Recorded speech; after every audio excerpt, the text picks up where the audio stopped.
Link TV, connecting you to the world. Link TV is viewer supported. Watch more at linktv.org. Link TV presents Mosaic World News from the Middle East. Here are today's top stories. UN reports significant rise in civilian death toll in Afghanistan. Barak defends Gaza Flotilla raid. And floods continue to devastate Pakistan. Mosaic World News from the Middle East begins now.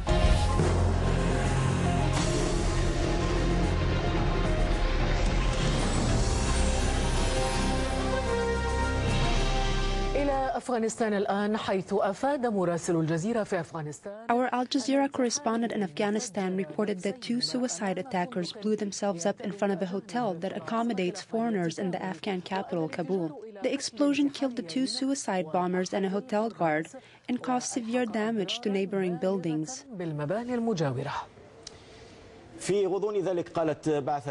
Within this context, the UN delegation to Afghanistan said that the death toll of civilians in Afghanistan rose by 31% in the first half of the year in comparison to the same period last year.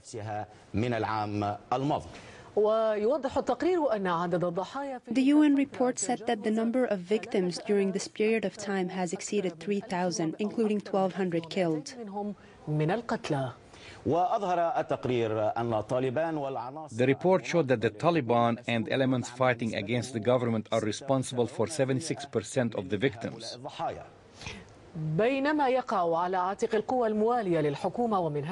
Meanwhile, government and NATO forces are responsible for 12% of the victims.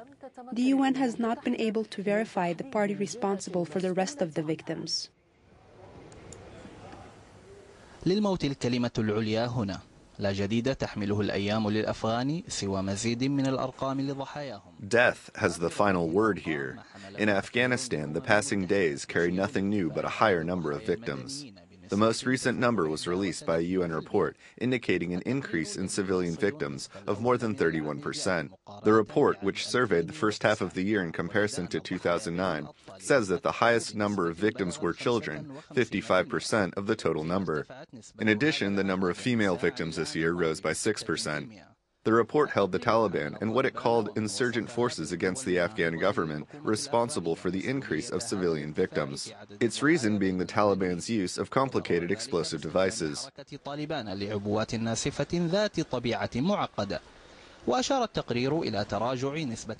The report points to a 30% decrease in the number of civilian victims injured by NATO forces. Despite the report's indication that NATO airstrikes are the leading cause of casualties, it stresses that the number of these airstrikes has decreased by 64%. The report ends with a direct call on the Taliban to refrain from attacking civilians and to stop using explosive devices. But the report only calls on NATO forces to be more transparent in their investigations and to refrain from airstrikes and night raids. It also requested that the Afghan government form a body to work with these victims and compensate them.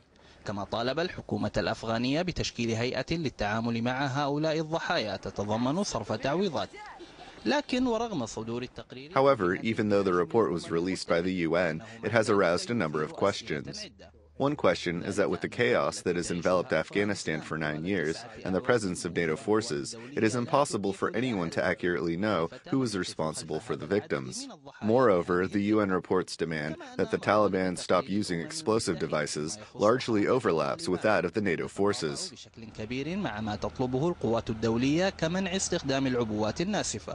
The scenes on the battleground also contradict the report in relation to NATO airstrikes, regardless of whether or not the number of strikes was reduced. Al Jazeera sources reported that Afghan President Hamid Karzai sent a letter to his American counterpart Barack Obama requesting that he reconsiders U.S. strategy in the war on terrorism.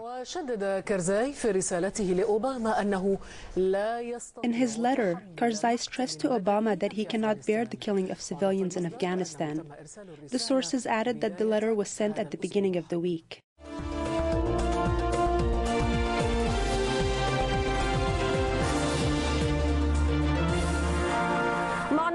في جولته الخارجية المثيرة للجدل الرئيس الباكستاني آصف علي زرداري يصل البلاد. After concluding his controversial foreign tour, Pakistani President Asif Ali Zardari returned home.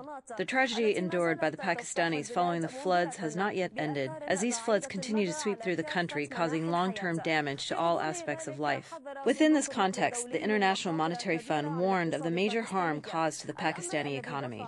In turn, UN Secretary General Ban Ki-moon announced that the international organization will launch a call to collect hundreds of millions of dollars to aid the flood victims in Pakistan. لمساعدة ضحايا الفيضانات في باكستان. Fortunate are those capable of finding a lifeline to get out of these floods. Is there a lifeline for all Pakistanis from the repercussions of the destructive floods that have swept through the country? A question raised by fears of a severe repercussion on the Pakistani economy in light of the great damage that was caused by these floods. The International Monetary Fund has warned of major harm to the Pakistani economy, which now suffers additional burdens that go beyond aiding the afflicted and providing them with monetary and material needs that the government is unable to supply. In addition to the government's inability to rebuild the infrastructure that was severely damaged, production has also been reduced after large agricultural fields were damaged. These reasons made the International Monetary Fund reconsider an $11 billion loan to Islamabad. The effects of which will not be felt by the Pakistani government, but the regular citizen who has become powerless. We arrived here last night. Our home was destroyed in the floods. We don't have anything to eat or drink. We were thrown out on the street without anything. In order to provide aid to this woman and millions of others, UN Secretary General Ban Ki-moon set an urgent call to collect hundreds of millions of dollars to help those afflicted by the floods, which are still threatening the lives of many people in the province of Sindh. The authorities there have called on residents to evacuate many regions, fearing that they will be engulfed by the water.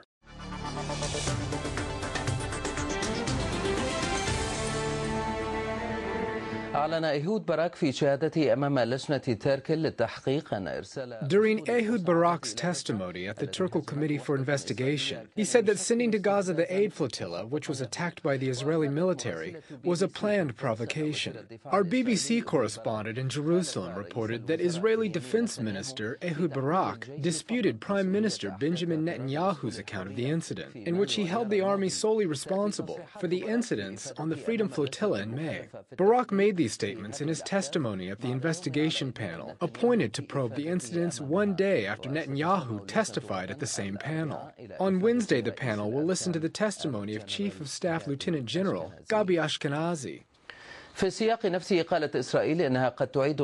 Within the same context, Israel said that it may reconsider its decision to cooperate with the International Investigation Committee, which was formed to probe the Israeli attack on the Freedom Flotilla that was headed to Gaza to break the siege. This came after UN Secretary General Ban Ki-moon announced that there is no agreement with Israel that would prevent the panel from calling Israeli soldiers to testify.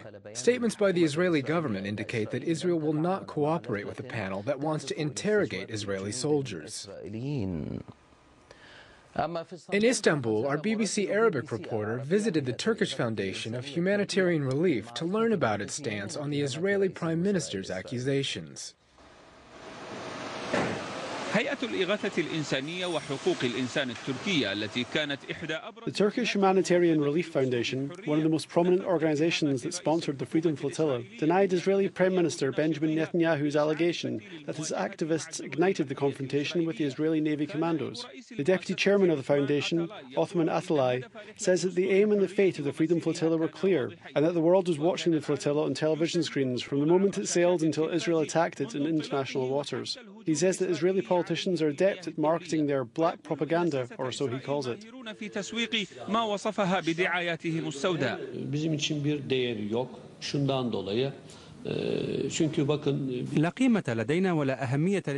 These allegations are meaningless to us. Through satellite and direct broadcasts, the whole world watched the truth with their own eyes.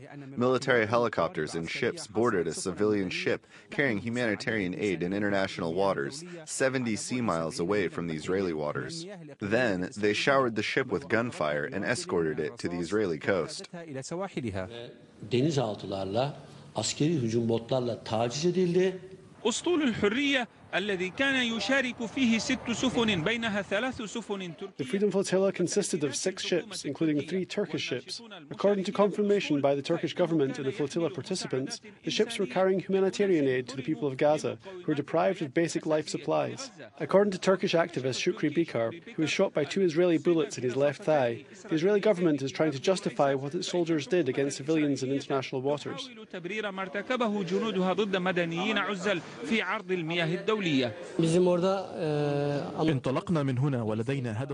We sailed off from here and our goal was clear, to deliver humanitarian aid to our Palestinian brothers. We had no intention of provoking the Israeli soldiers, let alone clashing with them. We were more than 600 activists and civilians. The Israelis attacked, killed and wounded our comrades. ويستبعد الناشطون الأتراك أن تكون لجنة التحقيق الإسرائيلية في أحداث أسطول الحرية صادقة. The Turkish activists doubt that the Israeli committee investigating the incidents on the Freedom Flotilla is honest, fair in its reports. They also have doubts about the international investigation panel that was formed by the UN, especially after Ankara started to notice the influence of the US representative to the UN in the panel's reports. The representative supported the Israeli investigation committee before the international panel began its investigations. بمساندتها لجنة التحقيق الإسرائيلية. هيئة الإغاثة الإنسانية وحقوق الإنسان التركية لم تعطي أي أهمية. The Turkish Humanitarian Relief Foundation dismissed the allegations by Israeli Prime Minister Netanyahu and described it as black propaganda. From Istanbul, Abdul Nasir Sangi, BBC.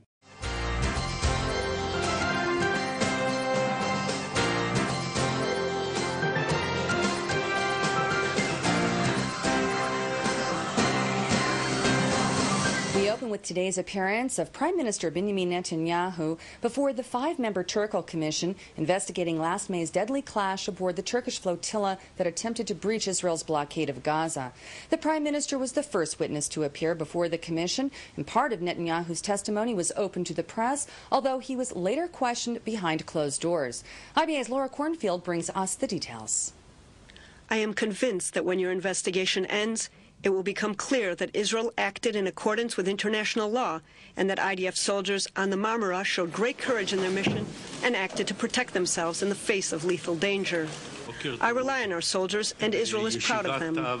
Those were the opening words from the Prime Minister today, speaking before the Turkel Committee. He added that the utmost effort was made to avoid injury to those on the flotilla. According to the Prime Minister's account, his office contacted Turkish officials in order to prevent the boat from making its way to Gaza, but these efforts failed. Apparently, said the Prime Minister, Turkey did not foresee the potential violent clash between the Turkish activists and Israel as something that goes against its interests, and chose not to pressure the activists. Netanyahu went on to explain why it was so important to stop the vessel's journey, saying that in the past, Iran had tried to transfer hundreds of tons of arms and ammunition to Hezbollah.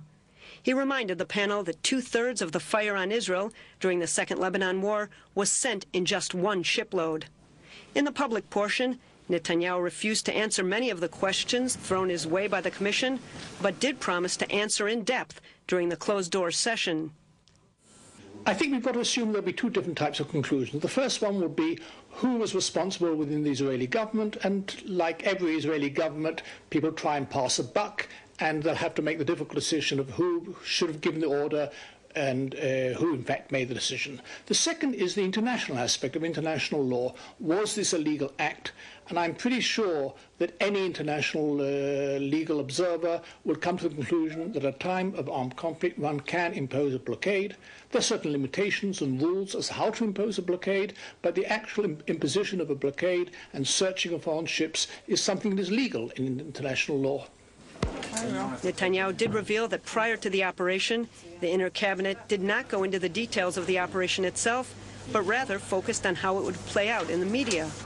Netanyahu said that Defense Minister Ehud Barak was instructed to coordinate preparations for the flotilla's arrival, and the army decided to board the ship. Netanyahu insinuated that the responsibility was that of Barak. Tomorrow, Barak will have his turn before the committee, followed by IDF Chief of Staff Major General Gabi Ashkenazi's testimony on Wednesday. Speaking to the international media outside the Turco Commission hearing, the Prime Minister's spokesman defended Netanyahu's handling of the flotilla incident.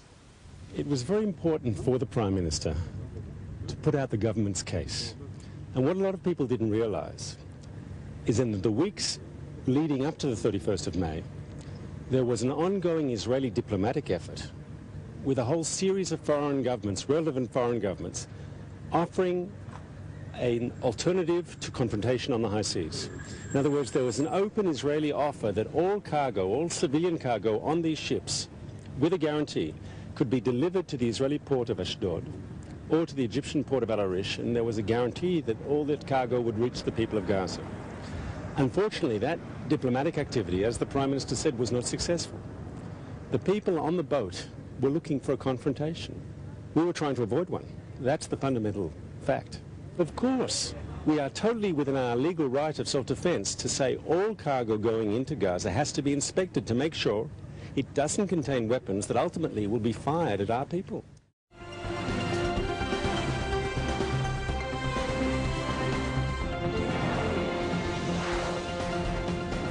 Iran's Revolution Guard Corps, IRGC, has threatened to respond in kind if the country's ships are inspected in the Persian Gulf. Now, the commander of the IRGC's naval forces says just the mere thought of a day when the Persian Gulf does not function properly is worrying.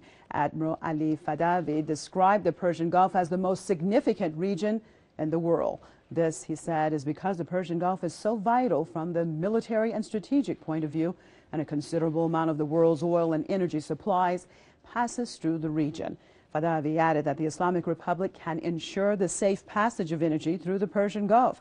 Elsewhere, he said Iran has just deployed 12 rocket-launching and torpedo-firing vessels in 3 different classes. The super-speed boats are capable of hitting enemy targets within their range.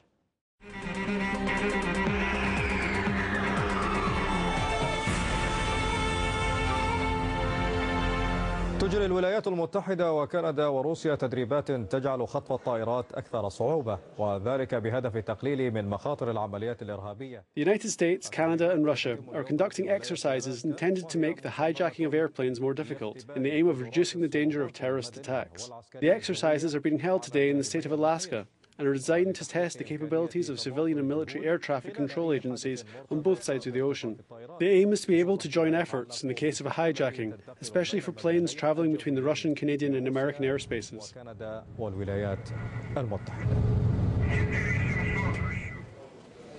قالت الشرطة الأمريكية إن مضيفا جويا انفعل بعد مشادة مع مسافر. American police have said that a flight attendant got angry after an altercation with a passenger.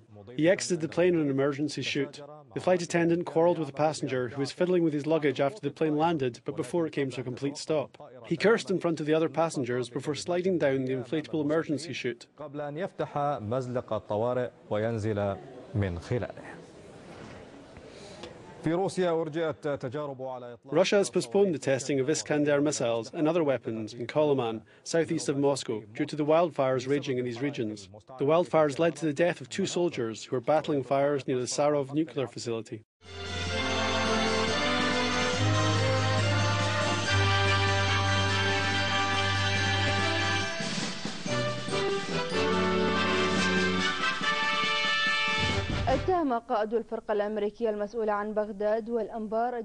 Deputy Commander of the U.S. forces in Baghdad and Anbar, General Ralph Baker, has accused one of Iraq's neighbors in al-Qaeda of taking part in the recent bomb attacks on the Iraqi capital and Iraqi provinces. During a press conference in Baghdad, Baker accused Iran of taking part in the attacks on the Green Zone, as confirmed by intelligence information and trusted sources. Baker said that al-Qaeda planned the attacks launched in Baghdad and other provinces. He added that al-Qaeda wants to display its presence at the political scene, especially as the country continues to wait for the formation of the government. In another development, security agencies in Basra arrested an armed robbery gang in the western province.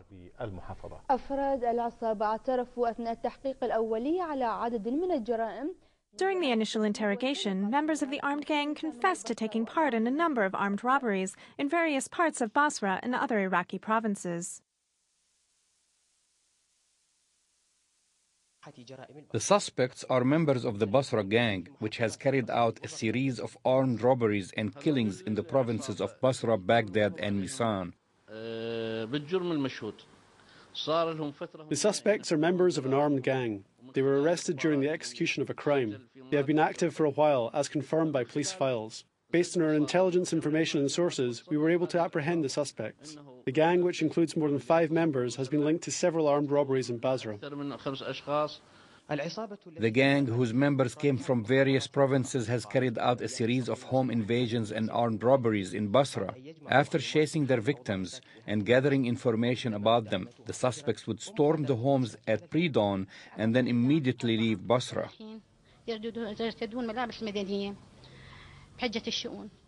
A group of 4 armed men wearing civilian clothes stormed our home saying they were members of a local relief agency. They approached my son and demanded money. My son told them we didn't have any money. Fearing for our lives, I immediately pulled out a safe box, which had nearly 8 million Iraqi dinars, and gave it to them. They were 3 men. They claimed to be relief workers. They stormed the house, tied my hands up, and assaulted me. One of them told me to turn around as he was about to shoot me. I told them that I didn't have any money. I filed a police report at the Hayaniya Center. Basra has recently witnessed an alarming number of armed robberies. However, Iraqi vigilantes will not go to sleep, vowing to counter these criminal acts.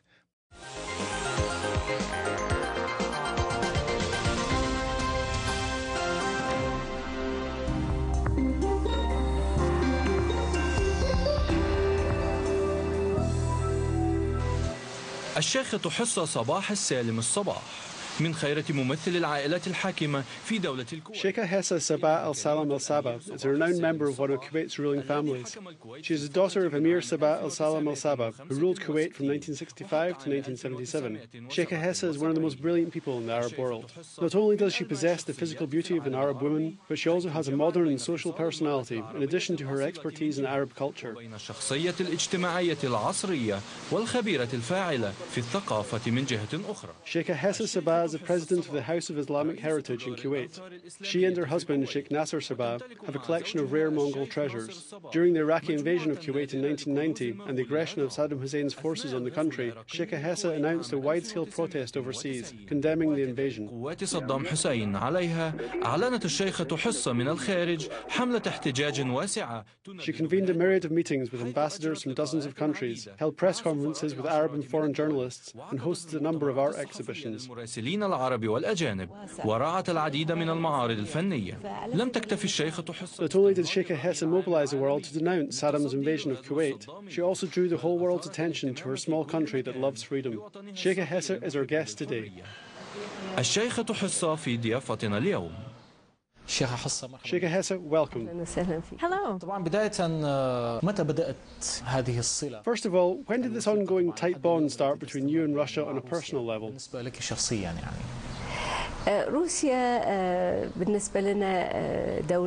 For us, Russia was a great country, and of course it still has a strong influence in the world. We were proud of Russia's role during our ordeal in 1990.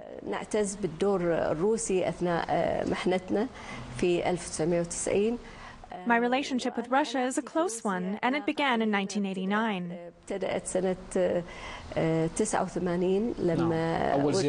Your first trip to Russia? My first trip. I received an invitation to visit the former Soviet Union, and I gratefully accepted it. There I toured Tashkent, Samarkand, Bukhara. The Soviet Islamic Republic. Yes, the Soviet Islamic Republic. Then I came to Moscow, where I met the woman who represented a dream for me. When I was a little girl, I watched this great woman, Valentina Tereshkova. The first woman in space. I watched her dressed in the special space outfit and fly off in the rocket. It was a dream for us Arab women. Meaning it was a symbol for the high level of achievements that women can accomplish in general. No doubt, absolutely. 1.5 billion Muslims worldwide are preparing to begin the holy month of Ramadan when they refrain from eating and drinking from sunrise to sunset. Across the world, Muslims have been stocking up on food. In Gaza, Ramadan is different this year. Israel's partial relaxation of its blockade under international pressure has helped fill the shops with special items for Muslims. Shoppers were drawn to exotic labels and brands unseen for a few years, including candies, dairy products, pickles, dates, and snacks. While in Iraq, Muslims were also out in the market for last-minute purchase. Some complained of high prices, the current inflation, the security situation, and the political situation that is the delay in forming a government. The views expressed on Mosaic are from contributing broadcasters, not Link TV or its sponsors. The production of Mosaic is made possible from support of viewers like you. Thank you. Watch Mosaic World News online. Stay up to date with breaking news. Read our blog. Get transcripts of past shows and more at linktv.org/mosaic.